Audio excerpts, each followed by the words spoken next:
Hello friends, good morning, જય શ્રી કૃષ્ણ, જય દ્વારકાધીશ. કેમ છો બધા? મજામાં ને? તો સ્વાગત છે તમારા આજના નવા વિડીયોમાં. અને અત્યારે જો સવારનો 9 જેવો ટાઈમ વાગી ગયો છે અને આપણે ઘરનું કરી નાખ્યું છે બધું કામ ચોખ્ખું, ક્લીન કરી નાખ્યું છે આખું ઘર, કચરા પોતા, વાસણ, કપડાં બધું થઈ ગયું છે અને રસોઈ પણ બની ગઈ છે. અને બધું વહેલું કામ કરવાનું કારણ એ છે કે આજે મારે બહાર જવાનું છે, મમ્મી પપ્પા પણ બહાર ગયા છે કંકોત્રી આપવા.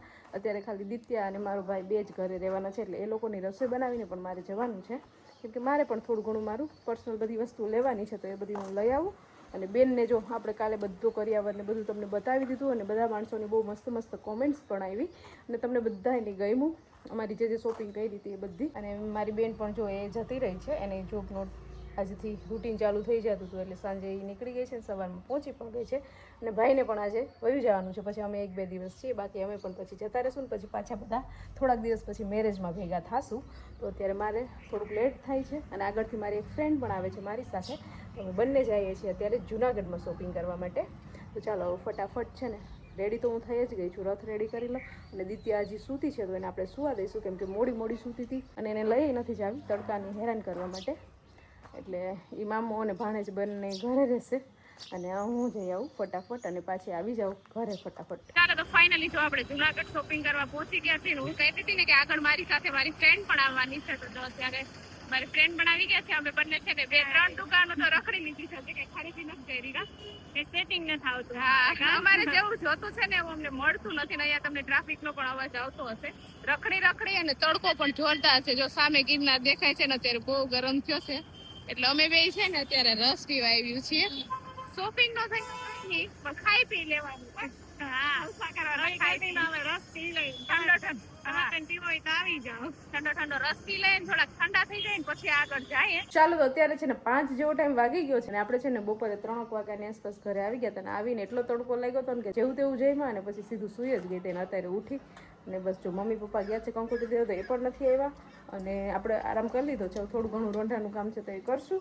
અને અહીંયા અમારી દિત્યાબેનને તમે જોઈ લો, ચોકડીમાં બેસીને કોણ તરબૂચ ખાય? હે, દિત્યાબેન ખાય ચોકડીમાં બેસીને તરબૂચ.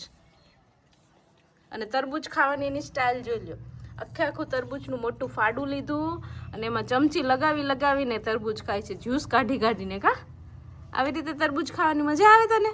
હે, ખાતી એ જાય ને જ્યુસે પીતી જાય. વાહ. અને અડધું ઢોળ્યું એટલે પછી મેં છે ને એને અંદર રૂમમાં ન બેસવા દીધી, એ ચોકડીમાં બહાર બેસાડી. બાકી છે ને કીડીઓ આવે છે. કાદિત્યા આરામથી ખાઈ લે. તો અત્યારે છે ને એકદમ થોડુંક ઠંડુ વાતાવરણ થયું છે, 6 વાગી ગયા ને એટલે તડકો ઓછો થઈ ગયો છે અને હવે થોડીક મજા આવે. આપણે બહાર ફળિયામાં બેસવું હોય ને તો બેસી શકાય, બાકી તો આખો દિવસ અહીંયા તડકો અને ગરમીને એટલી લૂ હોય ને કે આમ બહાર નીકળવાનું મન ન થાય.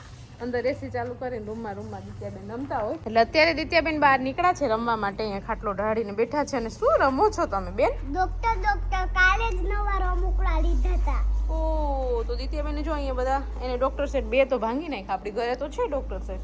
એ તો ખોવાઈ નથી ગયા. ના, બધું અલગ અલગ રખડે છે બોક્સમાં.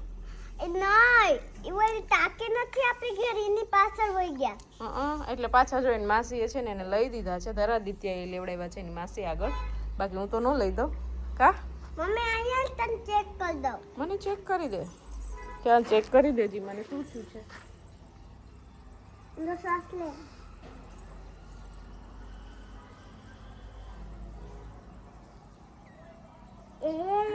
ડોક્ટરના ચશ્મા તો તૂટી જાય એવા છે. શું તકલીફ છે મને? મમ્મી તને તાવ આવ્યો. તાવ આવ્યો છે તો દવા આપો.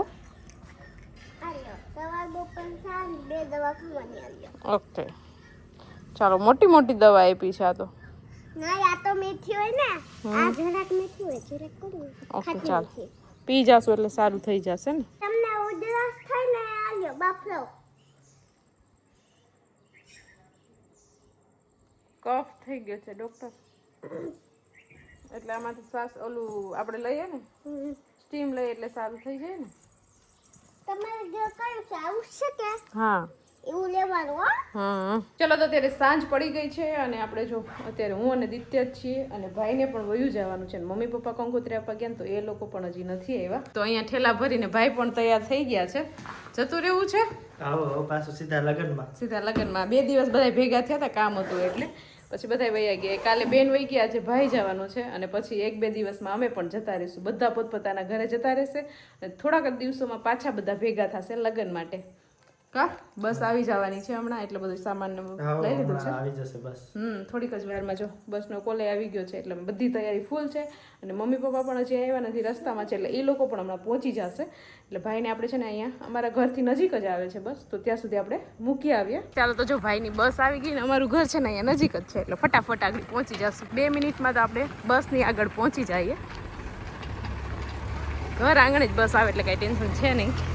ચાલો તો મસ્ત મજાનું જમી લીધું છે, જમીને ફ્રી થઈ ગયા છે અને ભાઈ પણ જો અડધે સુધી પહોંચી ગયા છે અને મમ્મી પપ્પા ગયા હતા આજે કંકોત્રી દેવા તો એ પણ આવી ગયા છે કંકોત્રી દઈને. કા બધે દઈ આવ્યા ને કંકોત્રી. હવે 1-2 ગામ બાકી રહ્યા, બાકી બધાને કંકોત્રી અપાઈ ગઈ છે બરાબર ને. તો અત્યારે શું નવીન કામ ખોલીને બેઠા છો? આ પછી મહેમાન અમે ઠેરા ભરવા જોઈએ. હા તો બધા ખાના ખાલી કરવાના છે કા? ખાલી કરવું. મહેમાન માટે જો અહીંયા જગ્યા થાય છે એટલે જે વિડીયો જોતા હોય ને આપણા સગાવાલા બધા એ બધા આવી જાજો લગ્ન કરવા. તમે ઠેલા મૂકવાની જગ્યા છે કા મમ્મી? લગ્ન કરવા બધા પૂગી જાજો. અમારા દિત્યાબેન તો જો બેગ લઈને ફરે છે. લગ્ન કરવા આવ્યા કે બેન? હા બહુ વજન લાગે બેગમાં. હે બહુ સામાન ભર્યો. બહુ સામાન ભર્યો છે. થાકી ગયા.